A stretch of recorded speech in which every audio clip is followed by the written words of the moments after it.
estimados estudiantes, muy, muy buenas tardes. Vamos a empezar el dictado de nuestra clase teórica correspondiente a la semana 11. Si me permito hacerlo a esta hora es porque más tarde va a ser difícil que me conecte por cuestiones laborales. Espero me puedan comprender y tampoco me gustaría que nos atrasemos. Por lo tanto, procedo a hacer el dictado igual como hice con el grupo anterior. También lo estoy dejando grabado por esta semana. El tema que desarrollamos es el laboratorio en el estudio de los marcadores infecciosos o inflamatorios, sobre todo teniendo en cuenta que estos marcadores inflamatorios están presentes pues en el proceso de la inflamación aguda, en la inflamación crónica y sobre todo en la inflamación sistémica. A veces relacionados con procesos de inflamación de origen estéril, como por ejemplo una quemadura, una electrocución o un accidente de tránsito, una cirugía de repente, y también de aquellos procesos inflamatorios relacionados con infección, como puede pasar con una neumonía, como puede suceder también con una pielonefritis o con una herida infectada, de repente una escara que desencadena pues que la bacteria o el microbio involucrado en la infección pase al torrente sanguíneo y se produzca una sepsis. Básicamente se tratan de marcadores de evaluación de sepsis. Estos marcadores inflamatorios son generalmente proteínas, algunas veces son enzimas que van a encontrarse en el torrente sanguíneo y que se elevan de manera proporcional a la inflamación, vale decir, a más inflamación, mayor concentración de estos marcadores inflamatorios y allí radica justamente su utilidad. Algunos de estos marcadores inflamatorios los podemos encontrar en las heces de los pacientes, como es el caso de la mieloperoxidasa fecal, una enzima perteneciente a los neutrófilos y que se acumula en la mucosa intestinal como consecuencia, por ejemplo, de una acumulación neutrofílica. Los gránulos de los neutrófilos que contienen estas enzimas los dejan salir al exterior como parte del proceso proinflamatorio y esto nos permite hacer la medición a través de la detección en las heces. Lo mismo pasa con la lactoferrina fecal. La lactoferrina, como proteína ligadora de hierro, también se puede encontrar presente en la mucosa intestinal y en algunos otros líquidos corporales, y su concentración suele incrementarse en el caso de pacientes con enfermedad colorectal. Pasa también lo mismo con la calprotectina fetal. La calprotectina es una proteína ligadora de calcio con actividad inhibidora de las metaloproteinasas. Por lo tanto, también tiene actividad antibacteriana y antimicótica. Es una proteína que tiene una buena concentración en todos los líquidos corporales y por lo tanto también en las heces. Así que vamos a poder investigar la presencia de esta calprotectina en eventos inflamatorios asociados a infección sobre todo. Y luego tenemos a los marcadores que se encuentran en la sangre, los marcadores séricos, conocidos también como reactantes de fase aguda, como por ejemplo la proteína C reactiva, la procalcitonina, o la presencia también de la velocidad de sedimentación, que no necesariamente es un marcador proteínico, pero sí es la expresión de indirectamente la expresión de un incremento de proteínas en el plasma. Luego vamos a ver por qué. Entonces, estos marcadores analizados desde el punto de vista del laboratorio se obtienen a partir de la sangre de los pacientes, la sangre que va a ser extraída para ser analizada y a través de estos procesos de análisis, pues vamos a tener un resultado que nos va a ayudar en la evaluación del paciente. Ahora, tratándose de marcadores inflamatorios, pues no se requieren condiciones asociadas de ayuno, máximo una buena toma de muestra, sobre todo una buena fase preanalítica, dado que vamos a utilizar como parte de muestra biológica para su medición una cantidad importante de suero del paciente, suero que es obtenido a partir de la muestra de sangre venosa y que es extraída en los contenedores o tubos al vacío que no contienen anticoagulantes. Por lo tanto, vamos a obtener pues este fluido que es el suero, que va a ser utilizado finalmente para las mediciones.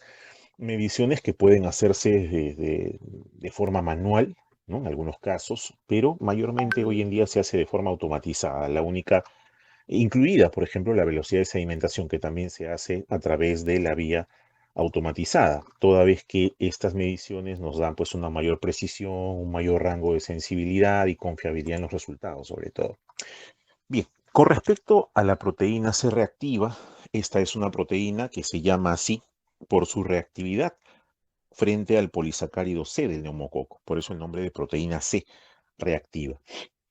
Es un marcador serológico de los más sensibles, aunque poco específico, de inflamación. Luego de que aparece un estímulo, la concentración sérica de la proteína C reactiva suele elevarse por encima de sus valores normales dentro de las primeras 6 horas, teniendo un pico aproximado dentro de las primeras 48 horas. Entonces, la vida media plasmática de la proteína C reactiva es constante, tanto en condiciones de salud como en condiciones de patología, de tal modo que la concentración de PCR circulante va a reflejar directamente la tasa de síntesis de la proteína y por lo tanto la intensidad con la que el proceso patológico está estimulando la producción de proteína C reactiva. Cuando el estímulo que induce el incremento de la producción se detiene por completo, la concentración de proteína C reactiva circulante disminuye de forma rápida. Entonces, esto se ha estudiado mucho en diferentes modelos de experimentación, no solamente de animales, sino también de humanos. Entonces, dado que esta es una proteína producida por los hepatocitos, es una proteína que responde además al estímulo de otras interleuquinas, como son la interleuquina 1 y la interleuquina 6, reflejando entonces la activación de la inflamación sistémica. Los valores de proteína C reactiva suelen incrementarse rápidamente, incluso por encima de los 50 miligramos por decilitro, siendo el valor normal menos de 0.5 miligramos por decilitro, y es parte de la respuesta inflamatoria inespecífica del cuerpo, ya sea ante infecciones o ante lesiones en el mismo. Con respecto a su interpretación, las concentraciones altas en personas, en individuos en los cuales se detecta concentraciones altas de PCR, se relacionan con mayor riesgo de presentarse en el futuro eventos como por ejemplo infarto agudo de miocardio, evento vascular cerebral, muerte cardíaca súbita o alguna arteriopatía periférica. Entonces, debe utilizarse como marcador pronóstico. Lo mismo se hace en el caso de las enfermedades cardiovasculares. También se utiliza como marcador de cambios en el endotelio, sobre todo, y la respuesta inflamatoria secundaria a esos cambios. Por lo tanto, constituye un factor de riesgo independiente para la enfermedad cardiovascular y también para la enfermedad vascular cerebral y para la vasculopatía periférica, ¿no? ¿Dónde encontramos elevada la proteína C reactiva? La encontramos elevada cuando existen cambios inflamatorios agudos o crónicos en los tejidos, también en presencia de lesiones o necrosis tisular, en infartos o isquemias de cualquier tipo de tejido, en presencia de infecciones, inflamación, en el síndrome metabólico, en la hipertensión, en los tumores malignos, por ejemplo, también se encuentra elevada este tipo de marcador, así como también después de una cirugía, de una quemadura, inclusive después de la fiebre, también podemos encontrar elevada la proteína C reactiva.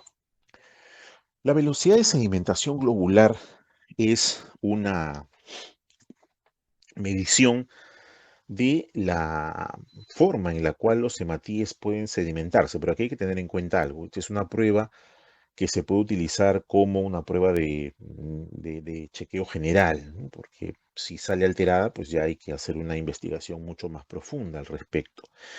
En el caso de la velocidad de sedimentación, hay que tener en cuenta que la sangre normalmente, o sea, los hematíes normalmente no se sedimentan por las cargas que tienen, cargas negativas que tienen. Entonces, algo tiene que suceder para que esas cargas se alteren, esa interacción electrostática y los hematíes empiecen a sedimentarse y agregarse unos sobre otros. Entonces, cuando la sangre anticoagulada se deja reposar durante un tiempo a temperatura ambiente, los eritrocitos se empiezan a sedimentarse hacia el fondo. Esto se debe a que en el plasma vamos a tener proteínas de carga positiva. Entonces eso va a permitir este fenómeno de eh, sedimentación. Esta velocidad de sedimentación globular o velocidad de eritrosedimentación también se llama, es la distancia en milímetros que sedimentan los eritrocitos en una hora. Ahora, esta velocidad se ve afectada por factores que dependen tanto del eritrocito, del plasma y también por causas mecánicas. En el caso de los eritrocitos, sabemos que tienen una carga superficial neta negativa y por lo tanto tienden a repelerse entre sí. Pero estas fuerzas de repulsión son neutralizadas en parte o en su totalidad si es que hay un aumento de proteínas plasmáticas con cargas positivas. Entonces los eritrocitos van a sedimentar con mayor rapidez y se pueden formar inclusive agregados de eritrocitos o rouleaux, que son pilas de eritrocitos en forma de pila de monedas. Por ejemplo, lo que sucede cuando se incrementa la concentración de fibrinógeno o las beta-globulinas o las inmunoglobulinas patológicas, como por ejemplo en el mieloma múltiple. Entonces, estos eritrocitos, los normales, tienen pues una masa relativamente pequeña y por lo tanto van a sedimentar con mucha lentitud. Y hay algunas enfermedades que pueden causar alteraciones en la formación del fenómeno de Rouleau debido a la alteración del fibrinógeno y también las globulinas plasmáticas. Esta alteración cambia la superficie de los eritrocitos y produce su aglutinación, un aumento de su masa, ¿no? Y una velocidad de sedimentación mucho más rápida. Entonces, esta velocidad es directamente proporcional a la masa de eritrocitos y es inversamente proporcional a la viscosidad, sobre todo del plasma. Podemos medirla, existen métodos manuales para medirlas, pero también métodos automatizados. Y dentro de las metodologías utilizadas para su medición, la más utilizada es la velocidad de Westergren. La velocidad de Westergren es una metodología que está validada y recomendada por los estándares de laboratorio internacionales para su utilización dentro de la práctica clínica. La procalcitonina, por otro lado, es una molécula que puede actuar tanto como es una proteína, que puede actuar tanto como una hormona, como también como una citoquina. Puede ser producida por varios tipos de células y en muchos órganos en respuesta a estímulos proinflamatorios, especialmente en el caso de las infecciones bacterianas, ¿no? Se libera bajo la estímulo de sepsis. Aumentan generalmente en un lapso de 26 a 12 horas en una infección bacteriana con consecuencias sépticas. Entonces, se recomienda la evaluación de la procalcitonina en los pacientes que van a ingresar a las unidades de cuidados intensivos. Su uso está determinado por el diagnóstico de las bacteriemias y septicemias, tanto adultos como niños, la estratificación de riesgo, diagnóstico y monitoreo del shock séptico y también el diagnóstico diferencial de las meningitis bacterianas frente a las meningitis virales. También se puede utilizar para el diagnóstico diferencial de la neumonía extrahospitalaria bacteriana frente a una neumonía viral, para el monitoreo de la respuesta terapéutica en un tratamiento antibacteriano, para valorar también el riesgo de ingreso en un paciente muy grave en su primer día en la unidad de cuidados intensivos y para poder valorar el riesgo acumulado de 28 días de mortalidad de todas las causas para pacientes diagnosticados con sepsis o shock grave para el caso de la UCI. Estas concentraciones elevadas, por lo menos por encima de 2 nanogramos por mililitro de procalcitonina, nos indican pues que el tratamiento no, no está funcionando bien, o en todo caso habría que ajustarlo, ¿no? Porque en principio si se eleva por encima de 2 está hablando de una sepsis severa probable y se pudiese presentar en prontitud en el caso de los pacientes. Y la presepsina, el marcador presepsina, este es un marcador, una glicoproteína, la glicoproteína CD14, que se encuentra presente en la membrana de los macrófagos, de los monocitos, de los neutrófilos, de los linfocitos B, de las células dendríticas y también en los queratinocitos y células epiteliales intestinales. Sirve como un receptor específico de alta afinidad para los lipopolisacáridos, los cuales están presentes, como sabemos, en las paredes celulares de las bacterias gram negativas y también otros productos bacterianos como los peptidoglucanos de las bacterias gram positivas. Esta